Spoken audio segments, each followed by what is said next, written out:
Plus de 65 ans se sont écoulés depuis la diffusion du premier épisode de Le Fusillé sur les écrans américains. Et les acteurs qui lui ont donné vie ont traversé des mariages, des deuils, des réinventions et des transformations que personne, devant son écran, n'aurait pu prévoir. Saviez-vous que l'une des vedettes du programme avait été éliminée du club Mickey Mouse à l'âge de 9 ans, était devenue un artiste au sommet des hit-parades à 16 ans, avant de passer ses dernières années dans une unité spécialisée pour malades d'Alzheimer, privée par la maladie de tout souvenir de la carrière qui l'avait rendue célèbre? Saviez-vous que l'acteur incarnant le shérif du village avait personnellement appris à John Wayne son trait physique le plus iconique? Cette démarche chaloupée que le monde entier associe à la signature du plus grand acteur de western de l'histoire du cinéma? Et saviez-vous que l'homme au fusil lui-même avait déjà fracassé le panneau d'un panier de basket d'un simple tir et joué pour les Brooklyn Dodgers avant de jamais poser la main sur un Winchester? Voici ce que chacun d'entre eux est devenu. La première de notre liste est Hope Summers, dans le rôle d'Hattie Denton. La plupart d'entre vous se souviennent d'elle comme de la chaleureuse et acérée propriétaire de l'épicerie générale de North Fork, la première des 3 commerçants que connaîtra le village au fil de la série, et celle qui a défini ce que signifiait réellement une communauté. Hattie veillait sur Mark McCain lorsque Lucas partait régler ses affaires, disait à Lucas exactement ce qu'elle pensait qu'il veuille l'entendre ou non, et donnait à North Fork l'épaisseur d'un vrai lieu plutôt que d'un simple décor en carton-pâte. Elle avait 56 ans lorsque la série fut diffusée pour la première fois à l'automne 1958. Elle est morte le 22nd of June 1979 à Woodland Hills, en Californie, d'une insuffisance cardiaque congestive. Elle avait 77 ans. Née Sarah Hope Summers le 7 juin 1902 à Mattoon, dans l'Illinois, elle était la fille de John W. Summers, médecin et futur député au Congrès américain. Elle étudia à la Northwestern School of Speech d'Evanston, obtint son diplôme avec mention et se consacra aussitôt à l'enseignement de la diction et de l'éloquence. Elle prit ensuite la tête du département d'expression orale de l'Université Bradley à Peoria. Pendant des décennies, elle fut universitaire et professeure de voix avant d'envisager sérieusement une carrière artistique. Et elle ne fit ses débuts professionnels à l'écran qu'après la cinquantaine. La plupart des gens, à cet âge-là, auraient accepté que Hollywood soit passé à autre chose. Hope Summers y vit simplement une autre porte à franchir. Elle fit ses débuts sur le feuilleton radiophonique de Chicago Hawkins Falls en 1951.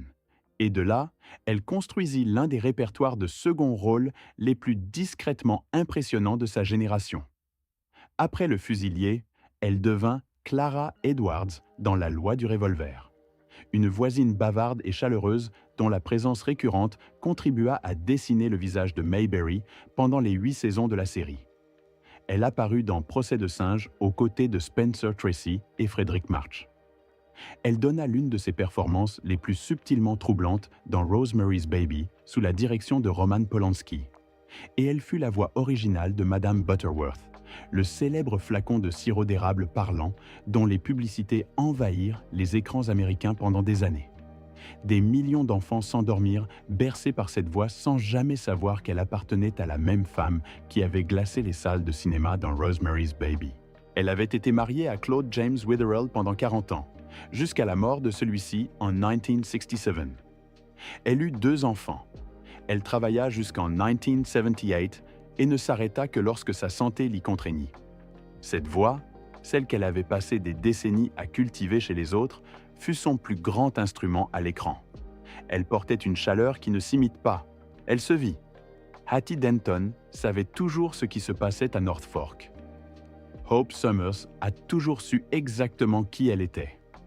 Le deuxième est Ralph Moody, dans le rôle du Dr Burrage.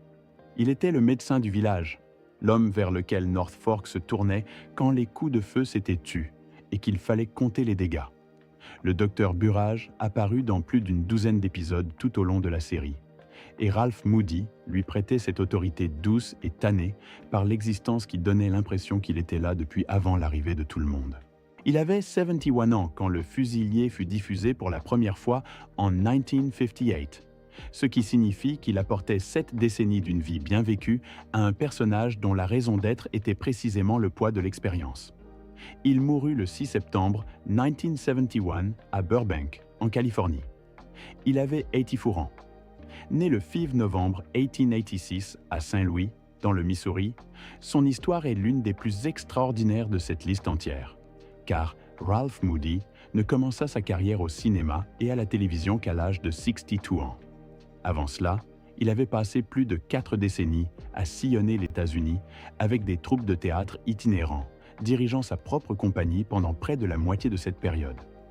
En 1939, il se tourna vers la radio, d'abord à WIBW à Topeka, dans le Kansas, où il devint le bien-aimé oncle Abner, le barbier, le constable, le facteur et la principale source d'information du village dans une émission radiophonique longue durée. Il rejoignit ensuite WLW à Cincinnati. Et lorsque Gunsmoke lança son feuilleton radiophonique en 1952, Ralph Moody faisait partie de la distribution régulière. Il joua dans Le Show de Roy Rogers, Wild Bill Hickok et X-1. Il chanta en ténor lors de l'exposition universelle de 1904 à Saint-Louis, la performance d'un adolescent qui laissait entrevoir une vie allant se déployer sur une gamme extraordinaire de scènes, de micros et de caméras au cours des 7 décennies suivantes. Il avait vécu une vie si riche et si large que lorsque les caméras de Hollywood se tournèrent enfin vers lui, il avait déjà accumulé assez d'expérience pour 3 carrières. Ses rôles à l'écran allaient des grands-pères bienveillants aux anciens Amérindiens en passant par les médecins de la frontière, et il apportait la même crédibilité tranquille à chacun d'entre eux.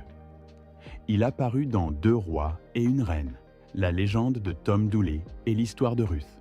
Il travailla avec Jack Webb sur plusieurs productions de Dragnet pendant près de 2 décennies, notamment dans le dernier épisode que Webb produisit jamais, en 1970, l'année avant la mort de Moody. Le docteur Burrage était l'homme qui remettait North Fork sur pied après chaque affrontement. Ralph Moody passa 84 ans à faire exactement la même chose pour chaque production qui eut la chance de pouvoir compter sur lui. Le troisième est Harlan Ward dans le rôle de John Hamilton. Il était le directeur de la banque de North Fork, apparaissant dans 18 épisodes de 1958 à 1962. John Hamilton n'était ni un pistolero ni un homme de loi. Il était le rouage civique qui maintenait en état de marche une ville de la frontière, l'homme qui gérait les hypothèques, signait les prêts et se présentait en cas de crise avec un registre plutôt qu'un fusil. Tout bon western a besoin de cet homme, car sans banquier, il n'y a pas de ville, et sans ville, il n'y a pas d'histoire. Harlan Ward lui prêtait exactement cette autorité institutionnelle mesurée que le rôle exigeait. Et il avait fortillant lors du premier épisode. Il mourut le 13 mars 1980 à Los Angeles. Il avait 62 ans, l'une des disparitions les plus prématurées de tout l'ensemble de North Fork. Né Harlan Ward Lofkin le 6 novembre 1917 à Los Angeles, il servit dans les forces spéciales durant la Seconde Guerre mondiale. Un détail qui n'apparaissait presque jamais dans ses dossiers de presse, mais qui forgea cette présence physique contenue et précise qu'il apportait à chaque rôle. Il rentra de la guerre et retourna immédiatement au métier qu'il construisait avant qu'elle ne l'interrompe. Sur 4 décennies, du début des années 1940 à 1979, il apparut dans plus de 180 films et productions télévisées. Il fit 5 apparitions dans Perry Mason sur près d'1 décennie. Dans Bonanza, il joua un constable dans un épisode, un procureur dans un autre, un procureur général dans un 3e. Des personnages entièrement différents, le même visage de confiance. Il apparut dans Le Virginien, La Grande Vallée et Le Fugitif. L'industrie ne cessait de le rappeler parce que son visage donnait au public tout ce dont il avait besoin, sans explication. Sa vie personnelle resta totalement privée. Il se maria 2 fois et divorça 2 fois, en 1949, puis en 1958, chaque fois discrètement, sans qu'un seul titre de presse attache son nom à quelque scandale. Cette discrétion était en elle-même une forme de professionnalisme.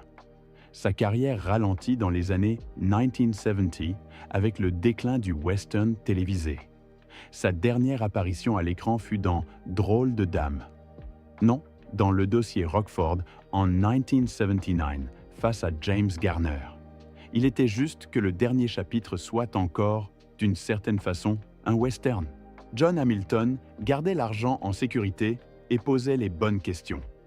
Harlan Ward passa 40 ans à être l'homme le plus solide de toutes les pièces où il se trouvait. Le quatrième est Joe Higgins dans le rôle de Niels Swenson. Il était le forgeron de North Fork, l'homme qui ferrait les chevaux, faisait tourner les roues des chariots et maintenait le cœur mécanique d'une communauté frontalière en vie. Sans Niels Swenson, il n'y a pas de North Fork. Joe Higgins apporta une chaleur solide et rocailleuse au rôle dans plus de 20 épisodes tout au long de la série. Il avait 32 ans quand le programme débuta en 1958. Il mourut le 15 juin 1998 à Los Angeles. Il avait 72 ans et ses cendres furent dispersées dans l'océan Pacifique au large des îles anglo-normandes, des Channel Islands, par ses enfants Brian et Valerie. Né Joseph Hugh Higgins le 12 juillet 1925 à Logansport, dans l'Indiana, fils d'un chef de train de la Pennsylvania Railroad, il commença à jouer la comédie à 9 ans, dans le théâtre amateur local. Il étudia à l'université de Dayton, dans l'Ohio, travaillant à la radio en tant qu'étudiant dans une station locale et développant cette voix grave et rocailleuse qui allait devenir son atout professionnel le plus reconnaissable. Après Le Fusillé, il travailla sans relâche à la télévision américaine pendant encore 3 décennies.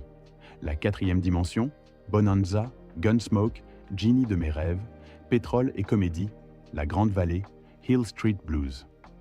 En 1969, il interpréta un shérif à la voix de gravier dans une publicité pour l'automobile Dodge, qui devint l'une des campagnes publicitaires les plus connues de son époque. Il joua ce personnage dans des dizaines de spots télévisés, de publicités imprimées et d'apparitions publiques, remportant le prix Clio, la plus haute distinction publicitaire, non pas une, mais 2 fois. Des millions d'Américains qui n'avaient jamais vu un seul épisode du Fusillé reconnaissaient son visage grâce à ces publicités. Et puis il y a le fait que presque personne ne connaissait. Joe Higgins décrocha un doctorat en pédagogie aéronautique à l'Université aéronautique Embry-Riddle, l'une des institutions d'aviation les plus prestigieuses d'Amérique, pendant sa carrière. Un acteur de télévision en activité, une icône publicitaire 2 fois récompensée, et un homme titulaire d'un doctorat dans un domaine entièrement différent, parce que la curiosité intellectuelle faisait simplement partie de sa nature. Il était marié à Jackie Higgins et eut 3 enfants. C'était, de l'avis de tous, un homme qui gardait sa vie privée genuinement privée. Pas de scandale, pas de drame, pas d'exhibition publique. Niels Swenson gardait les chevaux prêts et le village en mouvement. Joe Higgins n'a jamais cessé de se réinventer, jusqu'au bout. Le 5e est Bill Quinn, dans le rôle de Frank Sweeney. Il était le barman du saloon de North Fork et il était là pour des dizaines d'épisodes sur toute la durée de la série. Frank Sweeney n'a jamais tiré un coup de feu, jamais chevauché vers un coucher de soleil et jamais prononcé le moindre discours sur la justice ou la vengeance. Il se contentait de servir les verres, d'absorber les ragots et de tenir discrètement le tissu social de tout le village depuis derrière son comptoir. Dans des mains moins habiles, le rôle aurait été transparent. Bill Quinn en fit quelque chose d'essentiel. Il avait 46 ans lorsque Le Fusillé fut diffusé pour la première fois en 1958. Il mourut le 29 avril 1994 à Camarillo, en Californie. Il avait 81 ans. Né William Tyrrell Quinn le 6 mai 1912 à New York, il arriva dans un monde où le spectacle était déjà inscrit dans l'histoire de sa famille. Sa mère, Lillian Tyrrell, avait été actrice dans les premiers films et danseuse dans les revues de Broadway. Son père Edward travaillait comme contrôleur au service des copies du Comité national des transports maritimes américains. Enfant, Bill se produisait avec ses frères aînés dans un numéro de vaudeville pour enfants. Sur scène, avant que la plupart des enfants de son âge aient appris à lire. Il tint ses premiers rôles au cinéma adolescent à New York, et dès lors, l'industrie du spectacle fut la seule vie qu'il envisagea sérieusement. Ce qui suivit, Le Fusillé fut une carrière qui ne fit que s'approfondir. Il apparut en tant que Dr Melnitz, le médecin perpétuellement morose, dans Drôle de dame, Non, dans Les Drôles de Dames. En fait, dans la version américaine de L'étrange couple. Il devint Monsieur Van Rensselaer, le sage et doux habituel aveugle du bar d'Archie Bunker, sur plusieurs saisons de Tout la famille, et son spin-off, La place d'Archie Bunker, une performance d'intelligence émotionnelle tranquille qui le fit découvrir à toute une nouvelle génération de téléspectateurs n'ayant jamais vu un seul western. Il joua le père de Mary dans 3 épisodes du Mary Tyler Moore Show. Plus de 150 rôles sur 7 décennies entières, des films muets des années 1920 jusqu'à Star Trek V, L'ultime frontière en 1989, où il jouait le père vieillissant du Dr McCoy. Et voici le fait que presque personne ne connaissait. Bill Quinn était le beau-père de Bob Newhart. Sa fille épousa le légendaire comédien, ce qui signifie que l'un des acteurs de composition les plus fiables de la télévision américaine passa ses dernières années au sein de l'une des familles les plus aimées de l'industrie. Il fut marié à Mary Catherine Rodden de 1939 jusqu'à sa mort. 55 ans avec la même femme, 3 enfants, une vie de constance et de loyauté qui correspondait parfaitement au personnage stable et fiable qu'on lui confiait toujours. Frank Sweeney servait les verres et ne posait jamais trop de questions. Bill Quinn travailla pendant 7 décennies et sut toujours exactement ce qu'une scène réclamait.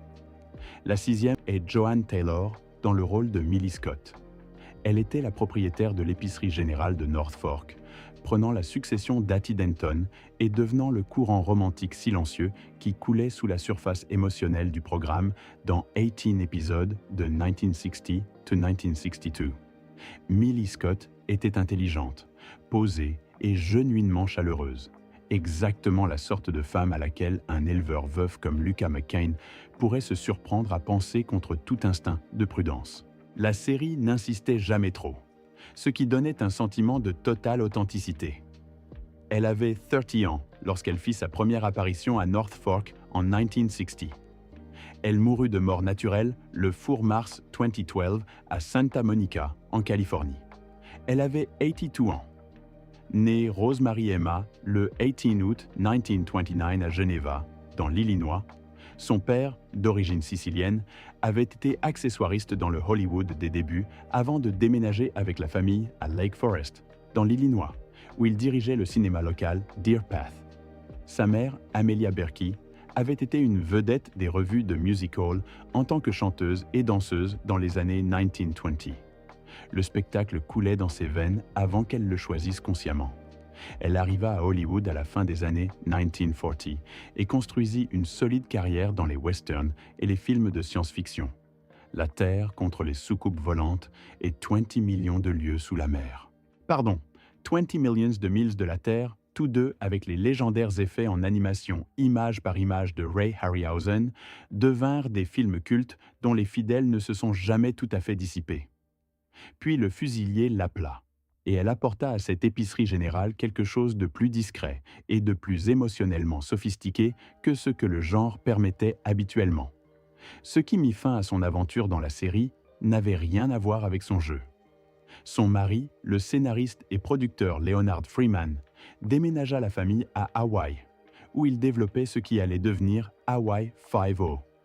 Joanne quitta la comédie en décembre 1963 sans hésiter. Leonard Freeman mourut en 1974 et Joanne prit discrètement en charge la gestion de ses affaires, y compris l'intégralité de la propriété Hawaii Five-O, pendant des années. Lorsque la version relancée de Hawaii Five-O fut diffusée sur CBS des décennies plus tard, elle put l'être en partie grâce à son travail de gestion. Après sa mort, l'épisode du 19th of March 2012 de ce revival lui fut dédié à la mémoire sous son nom de femme mariée, Rose Freeman. Elle épousa ensuite le réalisateur de télévision Walter Groman, qui dirigea des dizaines d'épisodes de Arabesque et Barnaby Jones, mais ce mariage se termina lui aussi par un divorce. Millie Scott gérait la boutique et maintenait la paix. Joanne Taylor fit tourner un empire télévisuel sans jamais en réclamer le mérite. La 7e est Patricia Blair dans le rôle de Lou Mallory. Elle fit son entrée dans la dernière saison du programme en tant que Lou Mallory, la propriétaire de l'hôtel Mallory et de l'épicerie générale de North Fork. Et dès sa toute première apparition, la série dégageait une énergie différente. Lou était sûre d'elle. indépendante et pleinement maîtresse de sa propre histoire. C'était une femme qui dirigeait une affaire à sa façon dans un monde qui laissait rarement de la place à cela, avec un intérêt romantique à peine dissimulé pour Lucas McCain que les scénaristes traitèrent avec plus de finesse que la plupart des westerns de cette époque n'osaient tenter. Elle avait 29 ans lors de sa première apparition en 1962. Elle mourut le 9th of September 2013 à son domicile de North Wildwood, dans le New Jersey. Elle avait 80 ans. La cause était un cancer du sein. Née Patsy Lou Blake le 15 janvier 1933 à Fort Worth, au Texas, et élevée à Dallas, elle commença à faire des photos de mode adolescente. Elle mesurait 1,76 m et la caméra répondait à elle immédiatement.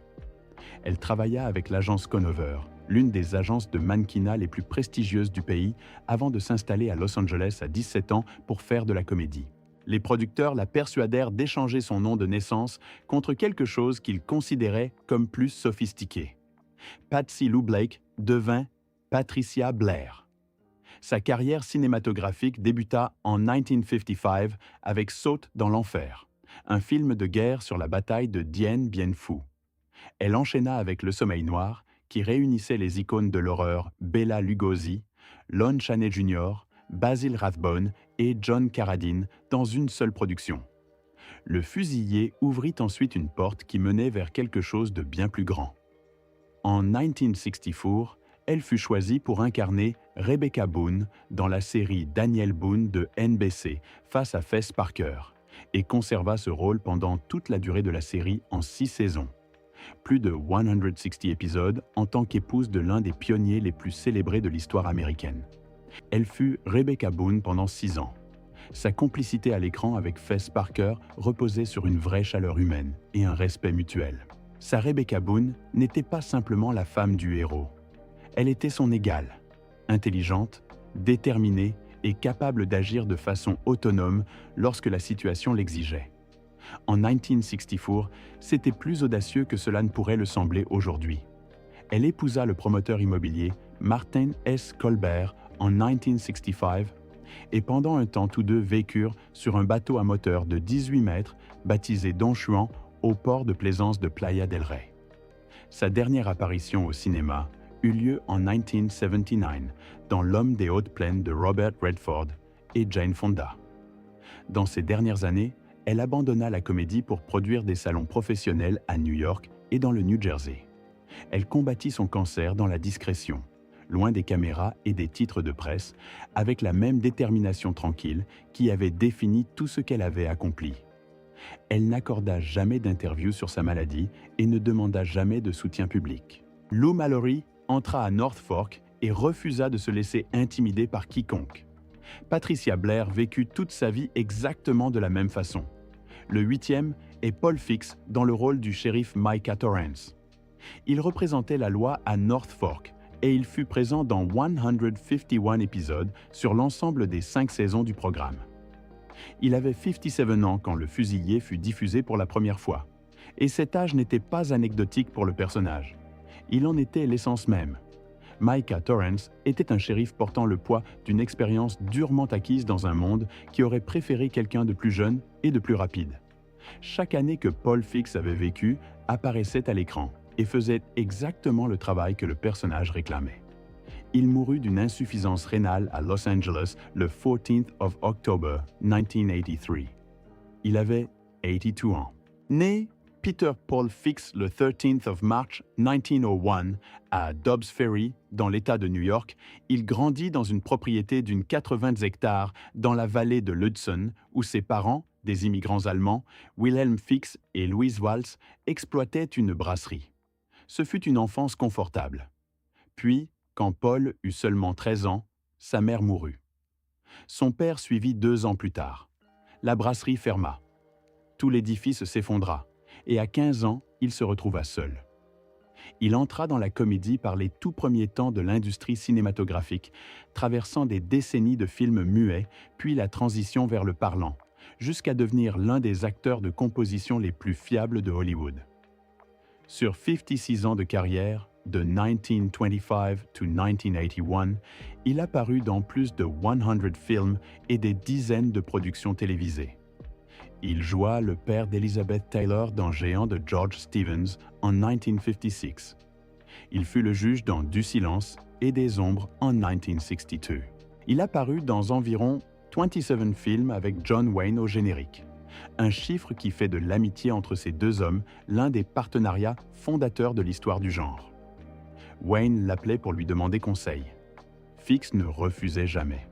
Et c'est Paul Fix qui apprit à John Wayne à marcher. Quand Wayne débutait, il voulait quelque chose de physique qui fasse ressentir sa présence au public avant même qu'il prononce un seul mot. Fix lui suggéra cette démarche chaloupée, cette foulée délibérée et nonchalante qui devint la signature physique la plus iconique de Wayne, la démarche que l'on imite et parodie encore des décennies après la mort de Wayne, la démarche qui définit toute son image publique. L'homme qui l'inventa porta discrètement l'étoile de shérif à North Fork pendant 5 saisons, et le public qui regardait depuis chez lui n'en avait absolument aucune idée. Il apparut également dans le second pilote de Star Trek, jouant le docteur Mark Piper, le premier médecin en chef de l'USS Enterprise, avant que DeForest Kelley prenne le rôle et que le docteur McCoy devienne une légende. En 1981, alors qu'il avait déjà 80 ans, il recevait encore du courrier de fans du Fusilier du monde entier. Son épouse Beverly Pratt, elle aussi actrice, mourut en 1979 après 30 ans de mariage. Il fut survécu par sa fille Marilyn, dont le mari était le regretté acteur de westerns Harry Carey Jr. Micah Torrance porta l'étoile avec une dignité silencieuse à travers chaque crise que North Fork eut jamais à affronter. Paul Fix passa plus de 5 décennies à prouver que le caractère, et non le spectacle, est ce qui dure. Le 9e est Johnny Crawford dans le rôle de Mark McCain. Il était le fils de Lucas McCain, un garçon tentant de grandir dans la salle de classe la plus compliquée qui soit. Une ville de la frontière où la justice venait au bout d'un fusil et où les questions morales avaient cette façon de devenir des situations de vie ou de mort avant la tombée de la nuit. Il avait 12 ans lorsque Le Fusilier fut diffusé pour la première fois en septembre 1958 et déjà, à 12 ans, son interprétation lui valut une nomination aux Emmy Awards dans la catégorie « Meilleur acteur dans un second rôle dans une série dramatique ». Pensez-y, la plupart des professionnels adultes passent toute leur carrière sans s'approcher d'une telle reconnaissance. Il mourut le 29 avril 2021 dans une maison de soins de Los Angeles, avec son épouse Charlotte à ses côtés. Il avait 75 ans. Né John Ernest Crawford le 26 mars 1946 à Los Angeles, en Californie, il venait d'une famille où la créativité irriguait toutes les directions. Son grand-père paternel avait travaillé pour Irving Berlin. Son père, Robert Lawrence Crawford Sr., était monteur de télévision. Son frère Robert L. Crawford Jr.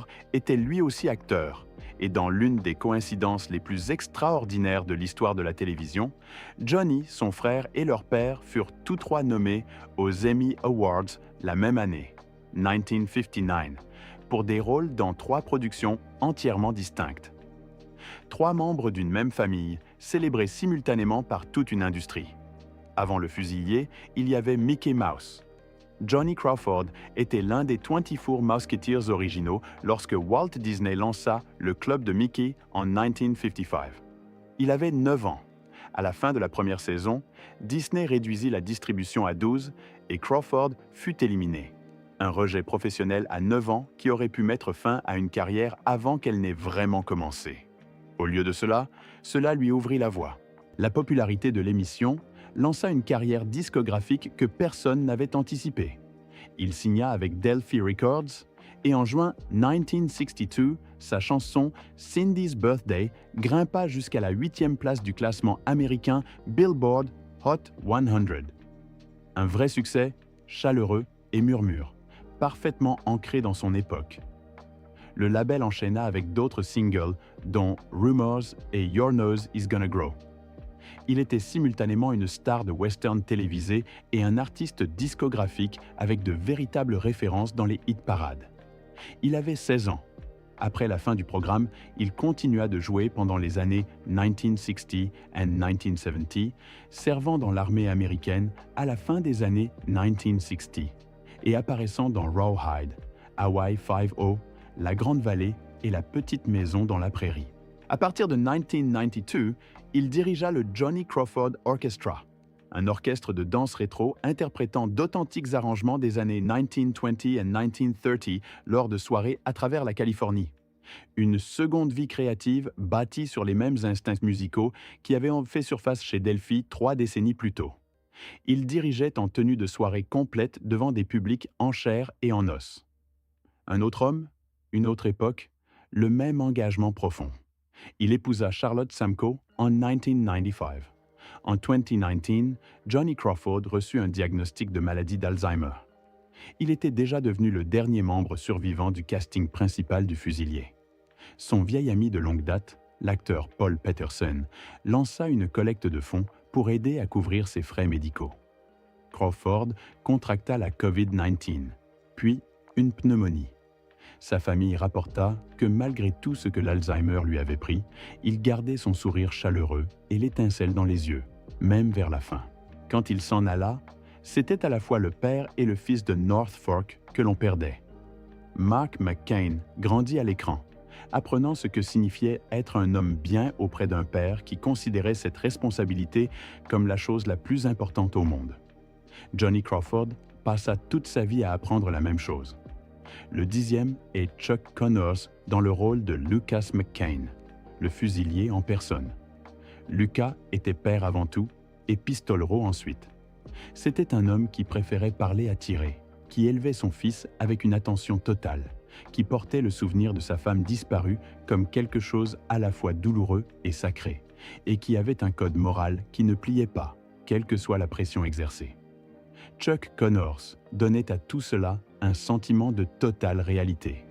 Il avait 37 ans lorsque le programme fut diffusé pour la première fois le 30th of September 1958. Et dès le premier épisode, le public comprit qu'il assistait à quelque chose de différent. Il mourut le 10th of November 1992 au centre médical Cedars-Sinai de Los Angeles. Il avait 71 ans. La cause en était un cancer du poumon compliqué par une pneumonie après une vie entière de tabac. Né Kevin Joseph Aloysius Connors le 10th of April 1921. À Brooklyn, à New York, il grandit dans un foyer ouvrier de tradition catholique irlandaise dans le quartier de Bay Ridge. Ses parents étaient des immigrés d'ascendance irlandaise originaires de Terre-Neuve et Labrador, au Canada. Son père Alban travaillait sur les quais comme docker. Il était le gamin qui pratiquait tous les sports qu'il trouvait, et il les pratiquait tous mieux que presque tous ceux qui l'entouraient. Ses dons sportifs étaient amplement documentés. Il obtint une bourse à l'Académie Adelphi, puis au Seton Hall College. Pendant la Seconde Guerre mondiale, il servit dans l'armée américaine comme instructeur de chars. Quand la guerre prit fin, il retourna directement au sport. Il joua au basketball pour les Boston Celtics lors de la saison 1946-1947. Et lors de l'échauffement du tout premier match à domicile, il tenta un tir ordinaire. Le ballon heurta le bord avant d'un panier mal fixé et le verre se fracassa entièrement. Connors raconta par la suite qu'il avait simplement tiré comme d'habitude et regardé tout exploser. Le match fut retardé de plus d'1 heure et cela fit de lui le premier joueur de l'histoire du basketball professionnel à fracasser un panneau.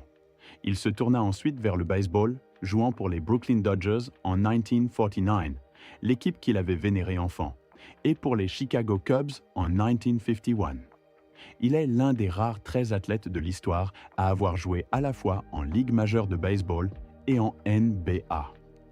Lorsqu'il fut finalement rétrogradé dans l'équipe filiale des Cubs à Los Angeles, il se retrouva dans la ville où l'on faisait des films et commença à y travailler. Lorsque le fusilier arriva, il avait déjà tourné dans plus d'une douzaine de longs métrages, dont La Loi des Forts avec Gregory Peck. Son mètre 95, sa mâchoire puissante, ses yeux bleus perçants et l'autorité naturelle et tranquille qu'il dégageait rendaient Lucas McCain absolument inévitable. Le programme dépassa toutes les espérances. On dit qu'il était l'émission de télévision américaine préférée du dirigeant soviétique Léonid Brejnev. Un homme qui contrôlait des armes nucléaires et la moitié de l'Europe s'installait apparemment le soir pour regarder un éleveur veuf élever son fils au Nouveau-Mexique. L'image franchissait toutes les frontières. Après la fin du programme en 1963, Connors continua de tourner pendant encore 3 décennies, s'orientant vers des rôles de méchants qui utilisaient sa présence physique comme menace plutôt que comme autorité morale. Il apparut dans Soleil vert, Le piège et dans la mini-série de référence Racine, dans laquelle il jouait un propriétaire de plantation d'une cruauté si banale qu'elle reste profondément difficile à regarder. Il reçut une étoile sur le Hollywood Walk of Fame pour la télévision en 1984. Il se maria 3 fois et eut 4 fils, Michael, Jeffrey, Stephen et Kevin. Sur sa pierre tombale au cimetière de la mission San Fernando figure une photographie de lui en Lucas McCain, aux côtés des logos des Dodgers, des Cubs et des Celtics. 3 équipes sportives et un personnage télévisé, réunis sur une seule pierre. Un joueur de baseball, un joueur de basketball et l'homme qui devint le visage de la paternité à la télévision américaine. Tout cela vrai, tout cela mérité. C'est le genre de vie qui ne se représente pas 2 fois. North Fork a disparu de nos écrans. Mais les histoires de ceux qui l'ont construite se sont révélées plus complexes et plus humaines que n'importe quel scénario n'aurait pu le contenir. Ils sont tous partis, maintenant. Et pourtant, la série est toujours là, racontant toujours la même histoire d'un père et d'un fils qui essaient de faire ce qui est juste dans un monde qui le rend difficile. Laissez un commentaire maintenant et dites-nous quel membre du casting vous a le plus surpris ou quelle histoire vous n'aviez jamais entendue avant aujourd'hui. Et si vous n'êtes pas encore abonné, cliquez sur ce bouton maintenant, parce qu'il y en a encore beaucoup d'autres à venir.